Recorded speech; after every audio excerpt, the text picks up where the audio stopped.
Muy buenos días a todos.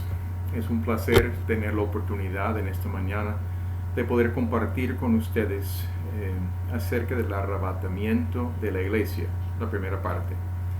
Martín había mencionado que vamos a dar algo de atención a este tema y estamos dando la primera parte. Quizás habrá varias partes, no necesariamente yo voy a dar todas las partes. Vivimos en un tiempo muy desafiante.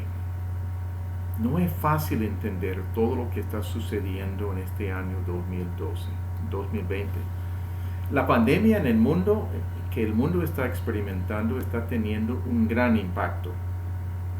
Es imposible que no cuando el coronavirus es tan contagioso y el número de muertos en el mundo es altísimo. Y no está claro cuándo va a terminar. Los efectos sobre las economías de muchos países son catastróficos. Desde 1918 no ha habido una pandemia tan impactante. En ese tiempo, la influenza española mató a 50 millones de personas en el mundo. ¿Qué quiere Dios que entendamos? El autor y pastor John Piper piensa que Dios está dándonos una oportunidad para reflexionar y responder al mensaje del Evangelio. En su misericordia, Dios nos está llamando a arrepentirnos y a confiar en Jesucristo. Piper dice mucho más que esto en su libro Coronavirus y Cristo, pero seleccioné algo de lo que me parece importante en este tiempo de introducción. En el Evangelio de Mateo, el capítulo 24, versículos 6 al 8, pueden escuchar. Dice: y oiréis de guerras y rumores de guerras. Mirad que no os turbéis, porque es necesario que todo esto acontezca, pero aún no es el fin. Porque se levantará nación contra nación y reino contra reino, y habrá pestes y hambres y terremotos en diferentes lugares, y todo esto será principio de dolores. Es posible que no estamos en ese tiempo todavía, pero que lo que estamos viendo es preliminar. Pero no es solamente la pandemia que está teniendo tanto impacto. Hay una cantidad de langostas en el África, muy específicamente en los países de Kenia, Etiopía y Somalia. Pero también se va pasando a la península arábica. Una nueva oleada están esperando. Y es el peor caso en 70 años allí en el África. ¿Qué pasa? Las langostas comen todo, la vegetación. Y eso produce hambruna, porque ya no hay alimentación. Cubre el cielo como una paraguas, ya totalmente. Pero no se limita a esto.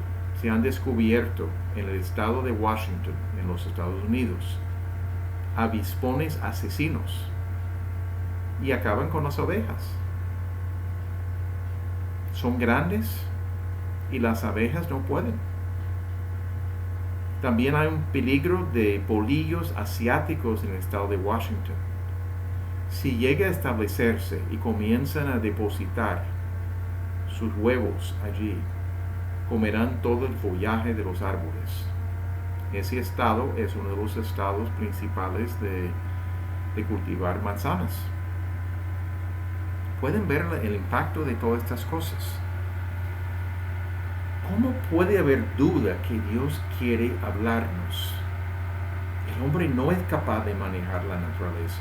No somos capaces.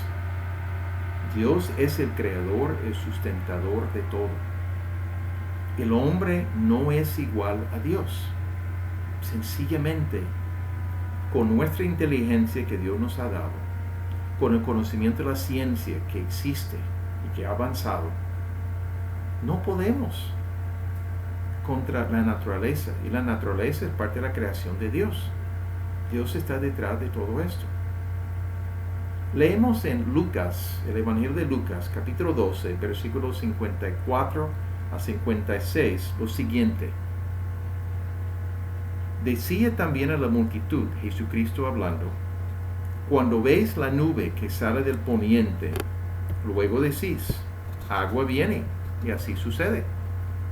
Y cuando sopla el viento del sur, decís, habrá calor, y lo hace.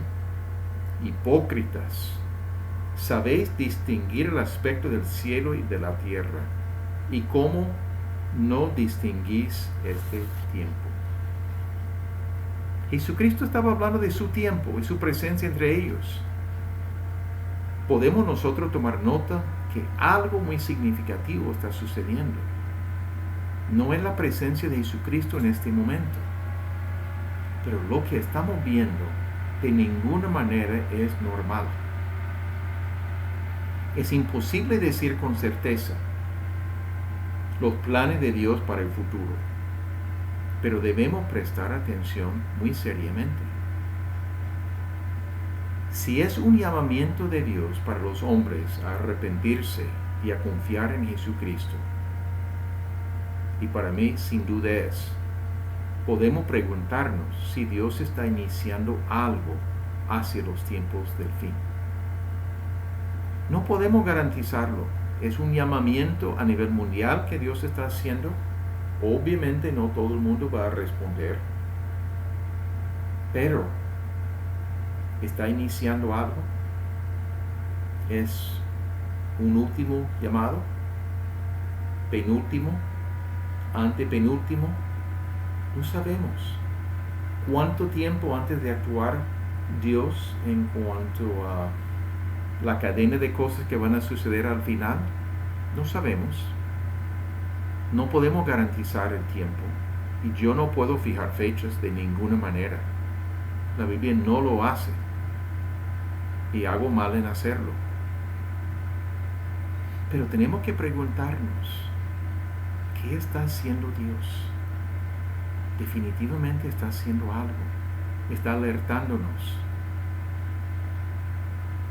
Debemos entender dos cosas importantes del futuro que Dios ha revelado. Primeramente, Jesucristo viene por su iglesia. El arrebatamiento es el término que usamos. Y luego viene con su iglesia en la segunda venida para establecer su reino de 1000 años aquí en la tierra. La gran mayoría de los cristianos creen esto. La diferencia que existe entre diferentes creyentes es cuando sucede el arrebatamiento de la iglesia. Hay dos posiciones comunes que son los principales. Hay más posiciones, pero estos dos que voy a mencionar son los elementos claves realmente.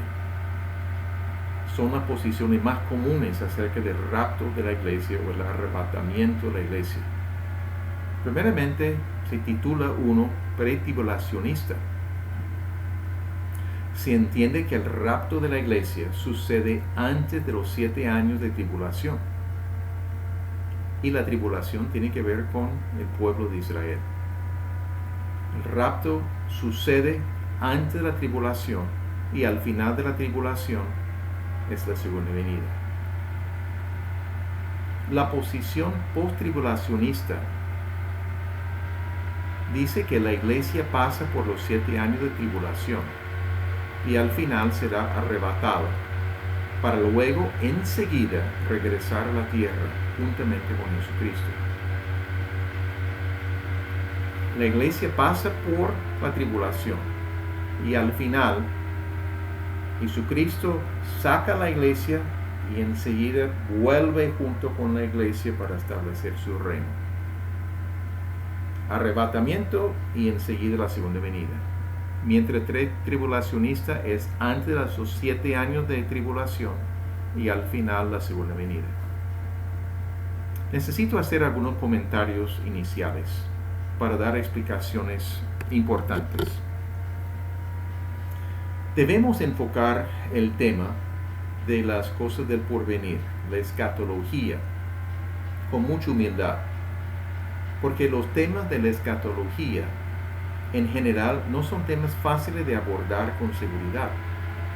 No siempre hay la misma claridad en las escrituras como con otros temas como la inspiración de la escritura, la caída del hombre, la muerte de Jesucristo como sustituto por los pecadores, la salvación por la gracia de Dios y la justificación por la fe. Obviamente hay otros puntos cardenales también importantes, pero estoy dando un ejemplo. De estos puntos hay mucha seguridad. De algunos aspectos de escatología hay menos seguridad. Por eso debemos tener humildad, porque podemos equivocarnos en nuestra evaluación de cómo organizar la enseñanza sobre el tema. Primeramente, humildad. Junto con humildad debemos ser amplios en reconocer que seguidores de Jesucristo pueden tener diferentes perspectivas que creen que son basadas en las Escrituras. Debemos tener un alto respeto por estos hermanos en la fe, que comparten con nosotros las doctrinas claves de la Iglesia y de la Biblia, pero que en algunos puntos llegamos a diferentes conclusiones sobre el tiempo del arrebatamiento en este caso. Nuestro amor hacia los hermanos y nuestras convicciones doctrinales compartidas son mucho más fuertes que cualquier diferencia en ciertos temas referentes a las últimas cosas. De hecho, estas diferencias ocurren en los que son premilenialistas, los que creen en un reino milenial literal, que Jesucristo viene para establecer un reino de 1000 años, literalmente.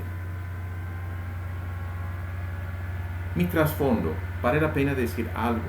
¿De dónde vengo? Yo he estudiado con otros cristianos en el seminario que están de acuerdo con las doctrinas principales, pero experimentan diferencias en puntos secundarios. Hubo profesores pretribulacionistas y posttribulacionistas, y nos tocó leer libros y artículos de los proponentes de las dos posiciones para poder entender su perspectiva, entender sus mejores argumentos, y en el proceso todos aprendimos respeto y amor a los demás, y aprendimos a no ser demasiado rígido en nuestras posiciones, y de no tener conflictos entre nosotros, sino respeto mutuo. Es mi trasfondo y quiero seguir pensando exactamente lo mismo. Este punto nunca debe dividirnos entre hermanos en la fe. Vamos a orar antes de leer una porción en el libro de Daniel. Padre amado, gracias te damos en este día por la oportunidad que tenemos de poder abrir tu palabra, de poder entenderla, de poder escuchar con claridad ciertas cosas que tú has revelado al profeta Daniel y a nosotros por este libro inspirado por ti. Guíenos para sacar buen provecho de este tiempo. Gracias te damos en el nombre de Cristo Jesús. Amén. Les pido el favor de abrir sus Biblias en el libro de Daniel, capítulo 9, versículos 20 al 27. El libro de Daniel, el profeta Daniel, capítulo 9, comenzando con el versículo 20. Les doy la oportunidad brevemente de abrir sus Biblias. Vamos a dedicar buen tiempo en este pasaje.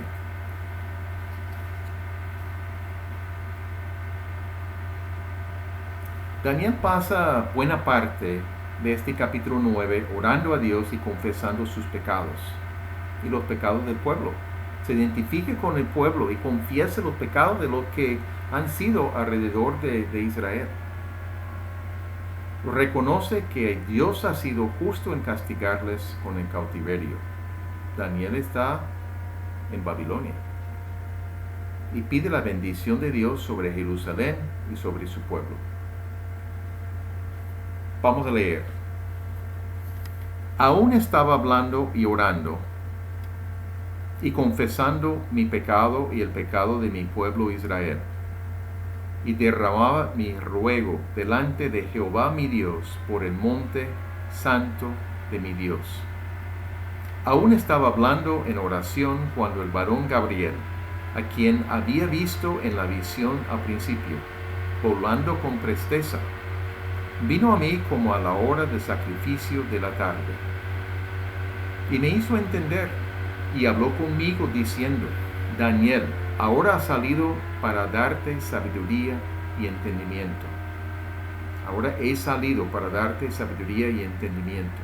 Al principio de tus ruegos fue dada la orden, y yo he venido para enseñártela, porque tú eres muy amado.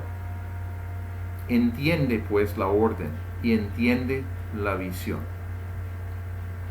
70 semanas están determinadas sobre tu pueblo y sobre tu santa ciudad, para terminar la prevaricación y poner fin al pecado y expiar la iniquidad, para traer la justicia perdurable y sellar la visión y la profecía, y ungir al santo de los santos.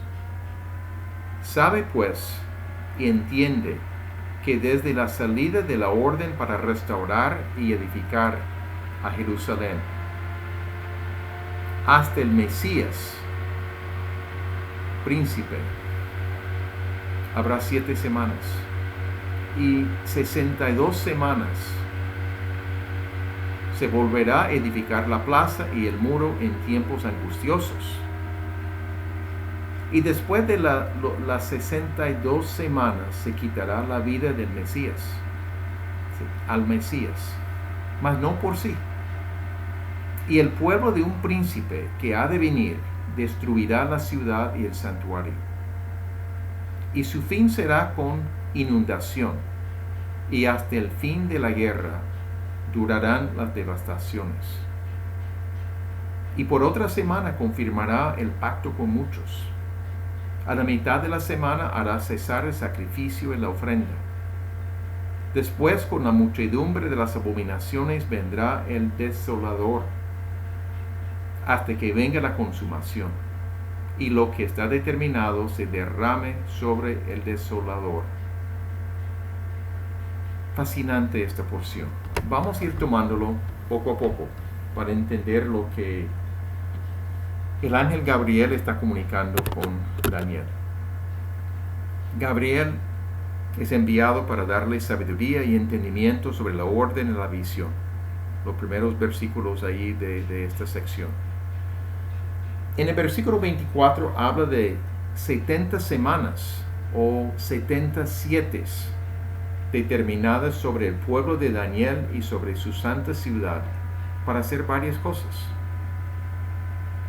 77 representa 490 años. Tiene que ver con el pueblo de Israel, claramente.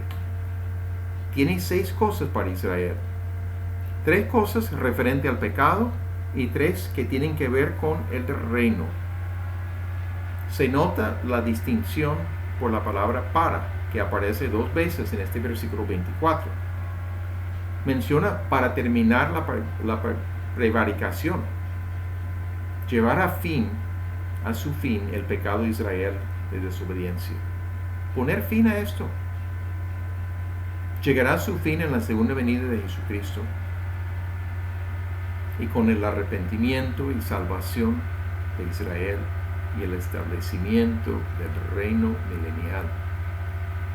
El día de la expiación atendía, la expiación de los judíos atendía el pecado por 1 año. Tienen que repetirlo anualmente. El sacrificio de Jesucristo se hizo una vez para siempre, con efectos duraderos para siempre. Terminar la prevaricación, poner fin al pecado, la idea de sellarlo para castigarlo. El pecado del pueblo fue atendido en su sustituto, el Señor Jesucristo. Fue futuro para Daniel, es pasado para nosotros.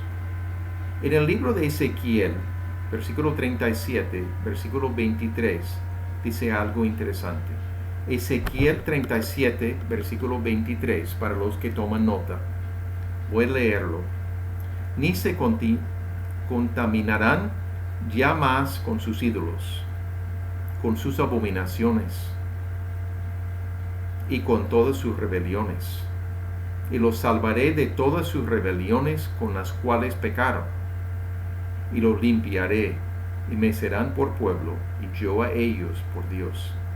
Está hablando del tiempo del nuevo pacto, de cuando Dios está obrando con Israel. Ya no van a contaminarse más con los ídolos, con sus abominaciones, con sus rebeliones. Les va a salvar de sus rebeliones. Los limpiará, quitando la culpa.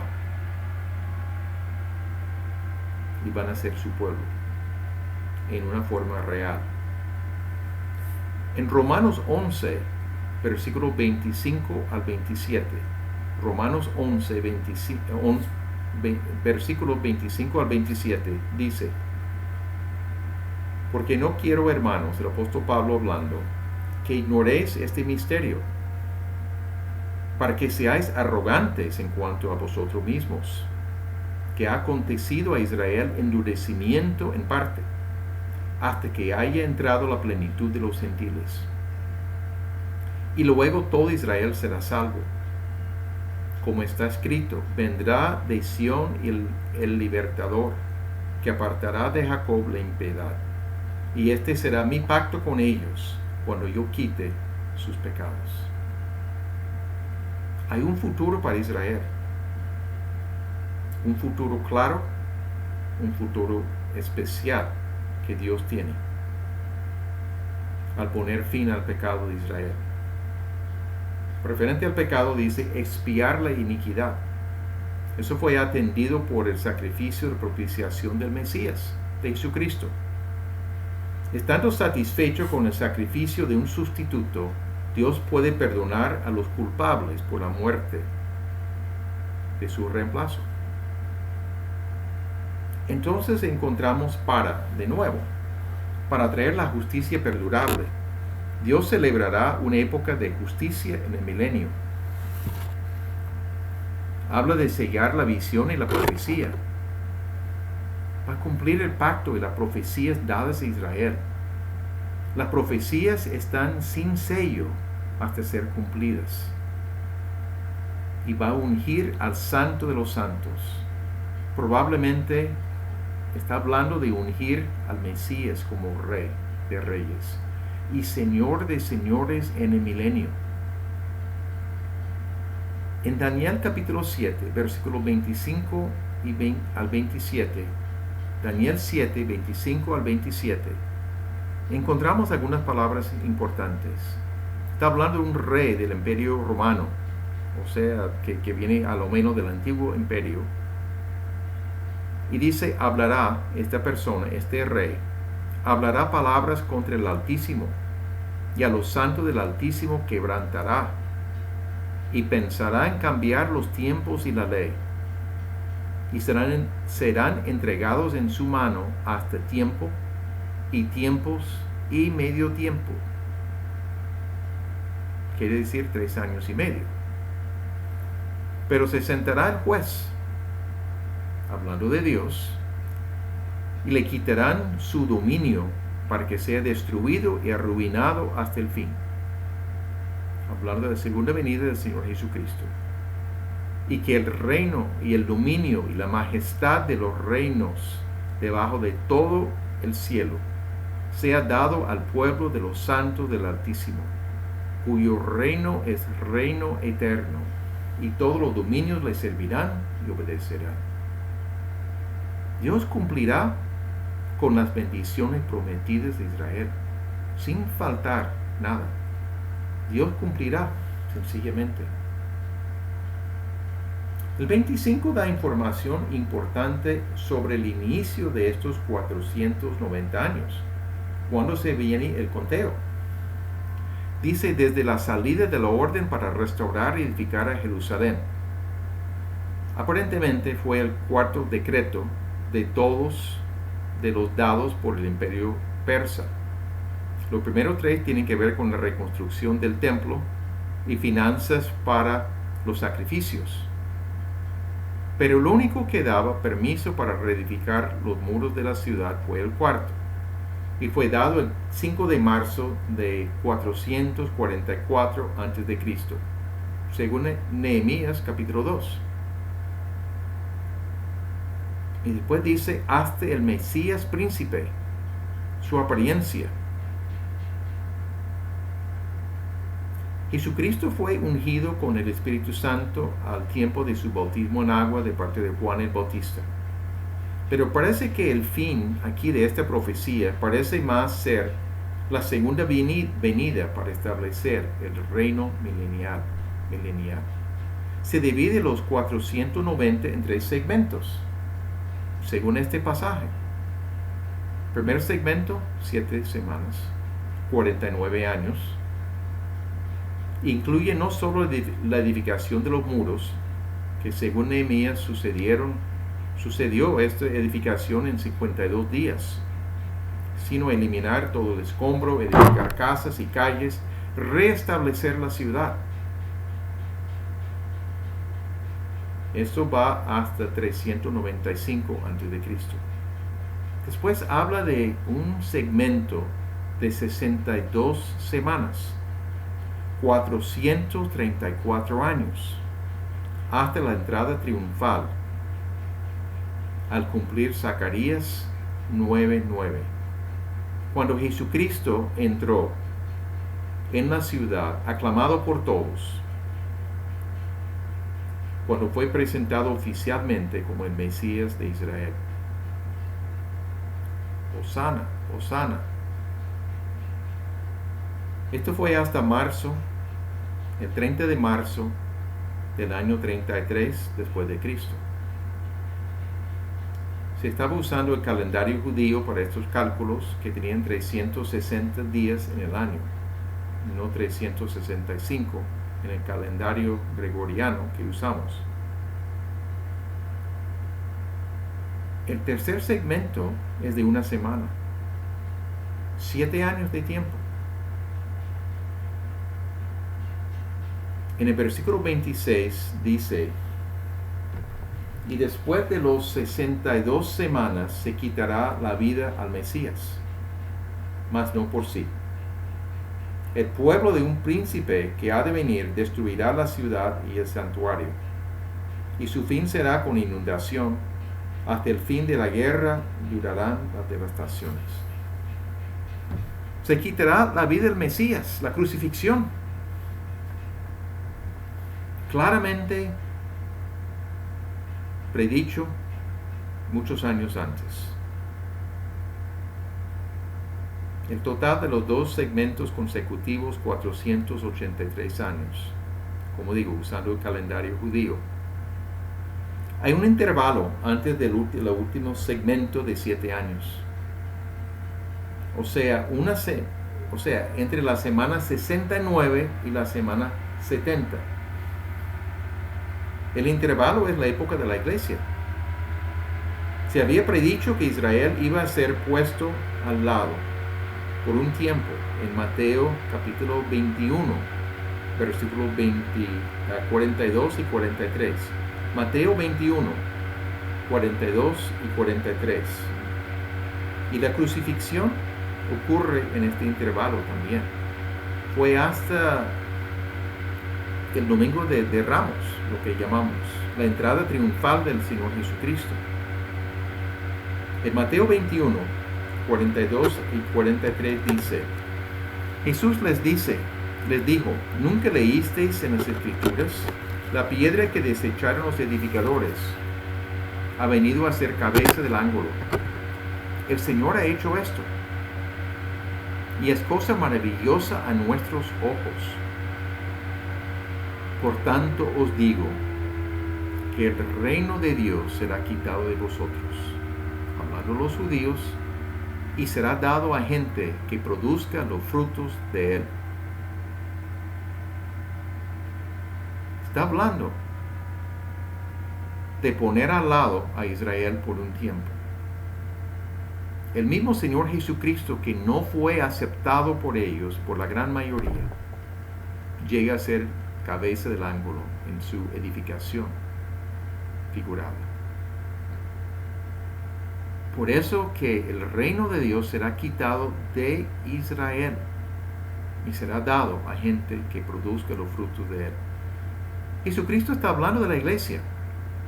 Y también en Mateo 16, 18, Jesucristo dice: y yo también te digo que tú eres Pedro, señalando a Pedro, piedra pequeña, y sobre esta roca, roca maciza, lo más probable señalándose a sí mismo, edificaré mi iglesia, y las puertas del Hades no prevalecerán contra ella. Está hablando de una iglesia, su iglesia. Algo novedoso. Ya Israel está puesto al lado. Ya Dios comienza a obrar a través de la iglesia del Señor Jesucristo. El pueblo de un príncipe que ha de venir destruirá la ciudad y el santuario. Se refiere a la destrucción de Jerusalén en el año 70 después de Cristo. Martín lo ha mencionado por los romanos. Sin embargo, el sufrimiento de la nación va a seguir hasta el fin. La Biblia de las Américas presenta este comentario de Daniel, lo escribe de esta manera: aún hasta el fin habrá guerra. Las desolaciones están determinadas. Tiempos difíciles para Israel. Dice: Jerusalén será liberada del dominio de los poderes de los gentiles en la segunda venida de Jesucristo. Habrá un renacer específico de la importancia de Jerusalén. Versículo 27 habla de esta última semana, este tiempo de 7 años, que será conocida como la tribulación. Y por otra semana confirmará el pacto con muchos, y a la mitad de la semana hará cesar el sacrificio y la ofrenda. Después, con la muchedumbre de las abominaciones, vendrá el desolador, hasta que venga la consumación. Lo que está determinado se derrame sobre el desolador.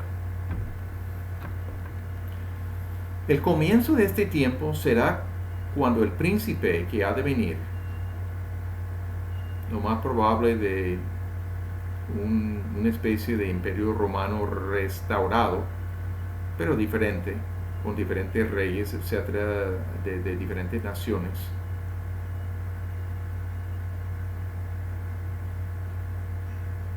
hará un pacto. Este príncipe que ha de venir hará un pacto con Israel. La idea es un pacto de paz para garantizar la seguridad de la nación en su tierra. Aparentemente no había manera de mantener la paz, y él interviene y ofrece paz con el pueblo. Sin embargo, aunque comienza con paz por 3 años y medio, dice: en la mitad de los 7 años se rompe el pacto y hará cesar el sacrificio y la ofrenda. Una referencia al sistema levítico de los sacrificios, aparentemente restablecidos, aparentemente un templo en su lugar, cosa que no existe en este momento. Hay una mezquita en el lugar del templo. Además de un gobernante político, este príncipe asumirá el papel en el ámbito religioso también. Insistirá que el mundo lo adore. En 2 Tesalonicenses 2:4, 2 Tesalonicenses capítulo 2 versículo 4, hablando en el versículo 3 del hombre de pecado, del hijo de perdición, dice: además dice, el cual se opone y se levanta contra todo lo que se llama Dios y es objeto de culto, tanto que se siente en el templo de Dios como Dios, haciéndose pasar por Dios. Proclama ser Dios. en el lugar santísimo del templo. Cosa tan grave. La abominación de desolación. Pidiendo adoración a Él, a una presentación de Él. Un ídolo, una foto, algo así, para que la gente adorara. En Apocalipsis 13, 8.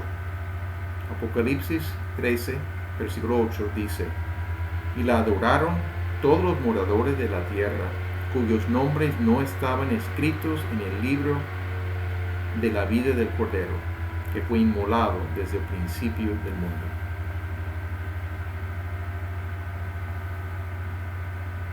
Muchos van a adorarlo, muchos. Los que no son salvos, los que sus nombres no están escritos en el libro de la vida del Cordero. Hablando de Jesucristo, el Cordero que fue inmolado en la cruz. Después de una muchedumbre de abominaciones vendrá el desolador, el definitivo. Cristo habló de esto en Mateo 24:15, la semana pasada también en Marcos, pasaje paralelo a Mateo, cuando dijo en Mateo 24:15: por tanto, cuando veáis en el lugar santo la abominación desoladora de que habló el profeta Daniel, el que lee entienda. Y en el versículo 16 dice: los que estén en Jerusalén deben huir a los montes. Está hablando de Israel, está hablando de Jerusalén, está hablando de la obra de Dios con Israel en estos 7 años de tribulación. Estos últimos 3 años y medio es la gran tribulación. 7 años de tribulación, los últimos 3 años y medio, la gran tribulación. En el versículo 27 de Daniel dice: esto será hasta que venga la consumación y lo que está determinado y se derrame sobre el desolador.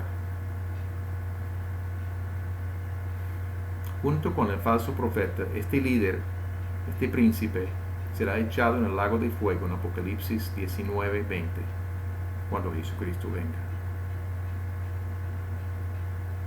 Su fin está determinado. Claramente esta última semana tiene que ver con Israel y Jerusalén, el pueblo de Daniel. Dios vuelve a trabajar con ellos la última semana de los 70 semanas decretadas. Estas cosas son seguras porque Dios lo presentó a Daniel de una forma clara. Notamos algunas diferencias claras entre los puntos de vista de los pretribulacionistas, y yo me identifico allí, y los posttribulacionistas. La primera cosa que se nota es que hay una diferencia en cuanto a la definición de la iglesia. Los posttribulacionistas, los que piensan que el arrebatamiento va a suceder al final de la tribulación, mantienen una presuposición que la iglesia ha estado presente en el Antiguo Testamento y hay un solo pueblo de Dios en toda la historia. La iglesia, Israel, es lo mismo. La iglesia estaba en el Antiguo Testamento, pero es posible dar unos argumentos en el Nuevo Testamento que hace distinción entre la iglesia e Israel. Por ejemplo, en Efesios 2:15, hablando de dos pueblos, los judíos y los gentiles, muy diferentes. Los gentiles no respetados, menospreciados por los judíos, pero los judíos que llegan a conocer a Jesucristo como su Salvador, y los gentiles que lleguen a conocer a Jesucristo como su Salvador, además de tener paz con Dios, van a unirse en un solo pueblo. Dice aquí en el versículo 15, aboliendo en su carne las enemistades, la ley de los mandamientos expresados en ordenanzas, para crear en sí mismo de los dos un solo y nuevo hombre, haciendo la paz. enemigos, Israel y los gentiles. ¿Y qué vemos? Los judíos que creen en Jesucristo, los gentiles que creen en Jesucristo. Dios va a crear en sí mismo, en el Señor Jesucristo, de los dos, un solo y nuevo hombre, haciendo la paz. Reconciliación. Está hablando de la iglesia. Dios reemplazó temporalmente a Israel por un pueblo, la iglesia, dispuesto a seguir y producir los frutos del reino de Dios. Lo que leímos hace poco en Mateo 21, 42 y 43. También el pasaje de Daniel 9 muestra un intervalo en el cual Dios no vuelve a trabajar con Israel hasta la última semana de las 70 semanas. Esta última semana es la tribulación. Una de las diferencias notables entre el pretribulacionismo y el posttribulacionismo es sobre el tema si la iglesia pasará por la tribulación o si será raptada antes del comienzo de la tribulación. Eso es por definición. Pero no hay indicio de la presencia de la iglesia en la tribulación. Estos 7 años tienen que ver con el trato de Dios con Israel y con los poderes de los gentiles. La tribulación es el preludio a la restauración de Israel y su exaltación en el reino milenial. Los que creen en el posttribulacionismo tienden a ver los comentarios de Cristo en Mateo 24, 15 al 28, equivalente a lo que se leyó el domingo en Marcos capítulo 13, como una referencia a la iglesia. Sin embargo, la palabra iglesia o el cuerpo de Cristo, ni ninguna otra manera hay una referencia clara a la iglesia que están presentes en esta porción, en Mateo 24. Algunos posttribulacionistas encuentran el uso de palabras como escogidos o elegidos en los evangelios y la palabra santos que aparece en Apocalipsis como alusiones a la iglesia. Es una presuposición sin fundamento. No son términos usados exclusivamente para los creyentes de la iglesia, no es una referencia a la iglesia únicamente.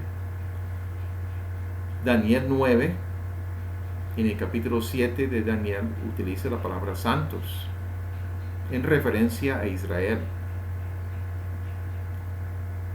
También en los Salmos se encuentra esto. Encontramos, por ejemplo, la palabra santos yo encontré a lo menos 5 lugares en los Salmos donde utiliza la palabra santos específicamente en referencia a Israel en los Salmos. Entonces, estos términos que Jesús usó pueden ser términos del Antiguo Testamento, no necesariamente hablando de la iglesia. De hecho, las referencias en Apocalipsis indican que se trata de Israel en los capítulos 6 al 19. Apocalipsis 6 al 19.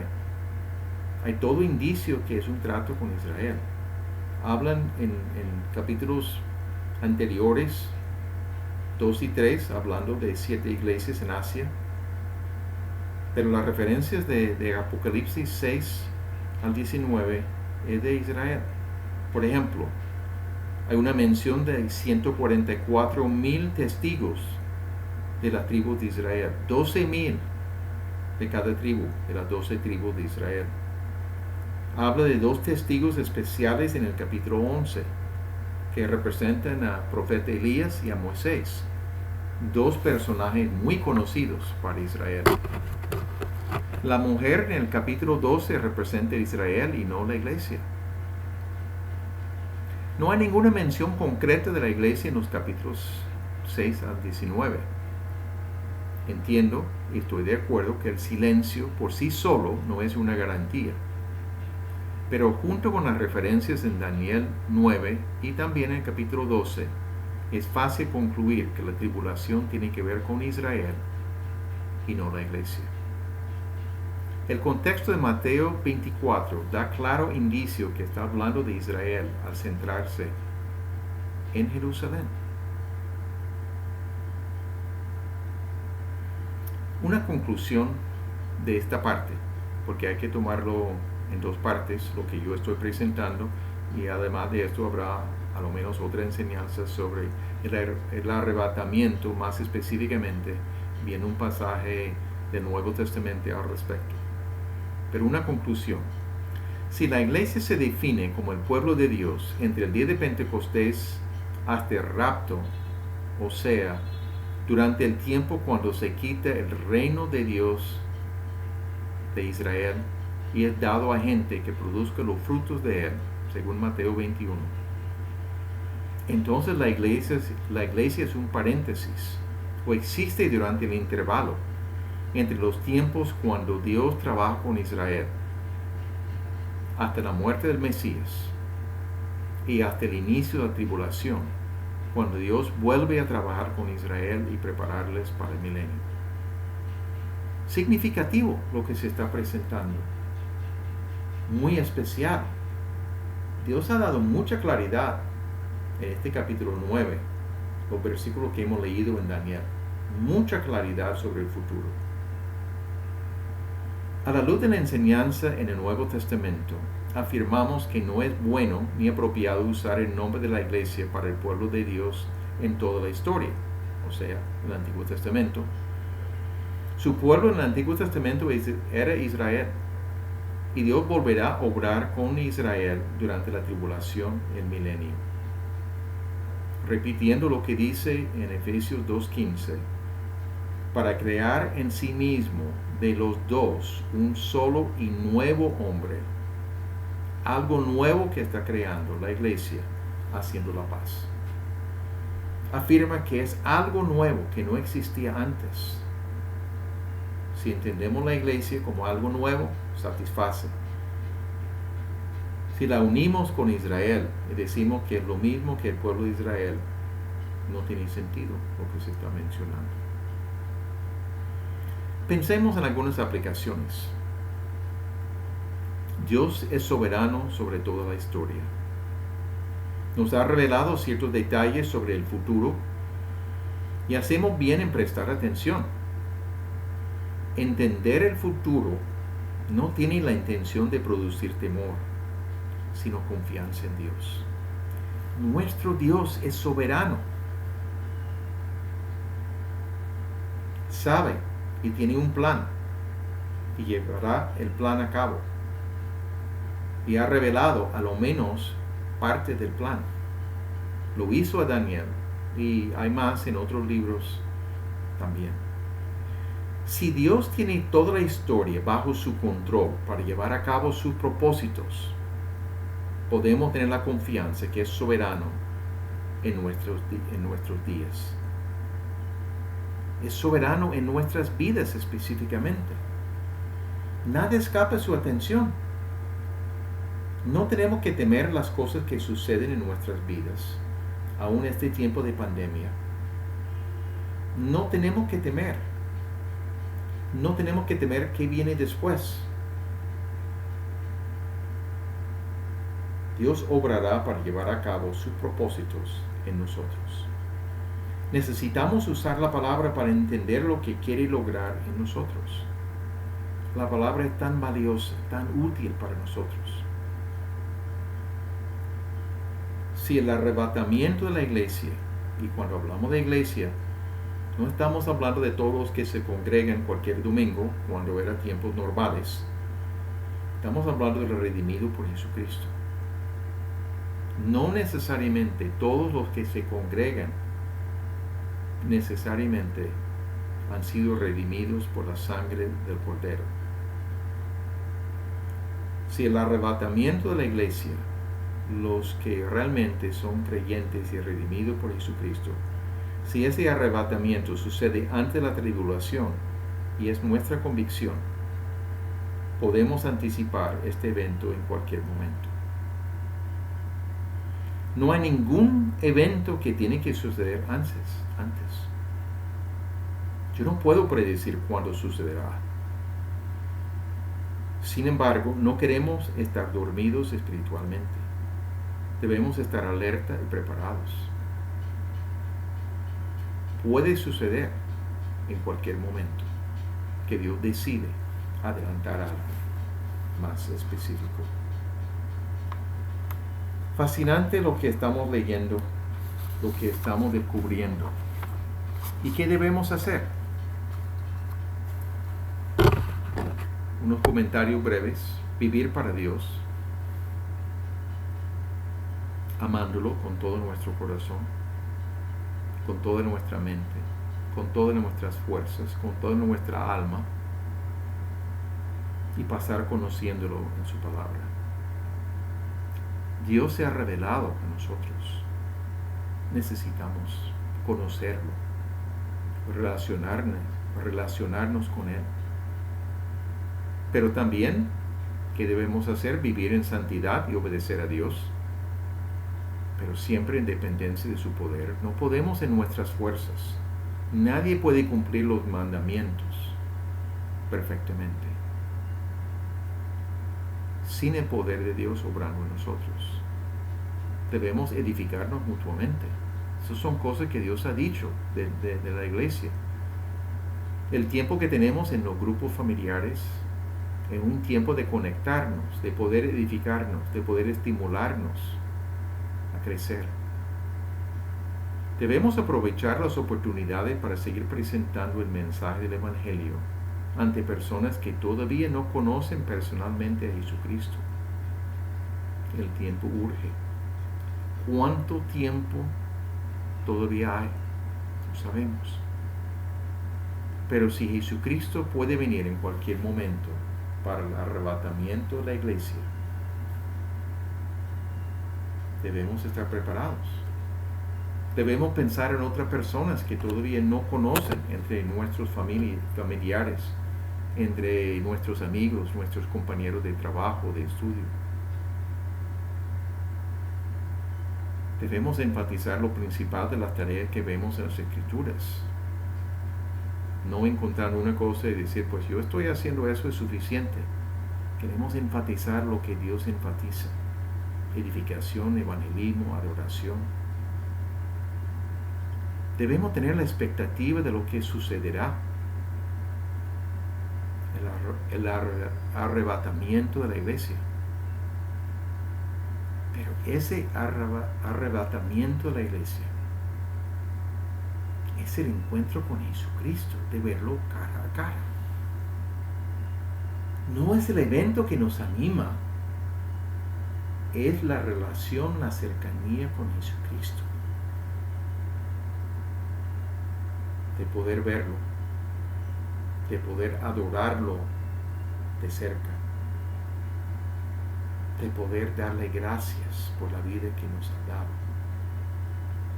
Un encuentro muy de cerca con el Señor Jesucristo. ¿Estamos dispuestos a mirar esto como algo importante? ¿O estamos pensando, no, es mejor que no sucedan ciertas cosas? Yo quiero terminar la universidad primero. Yo quiero ver a mi hijo graduarse de bachillerato, de universidad, de primaria. Tenemos una agenda antes de la agenda de Dios. ¿O llega a ser importante para nosotros este encuentro con Jesucristo antes de comenzar la tribulación? También no debemos temer el futuro. No hay necesidad de temer el futuro. Dios es soberano. Me viene a la mente el Salmo 46.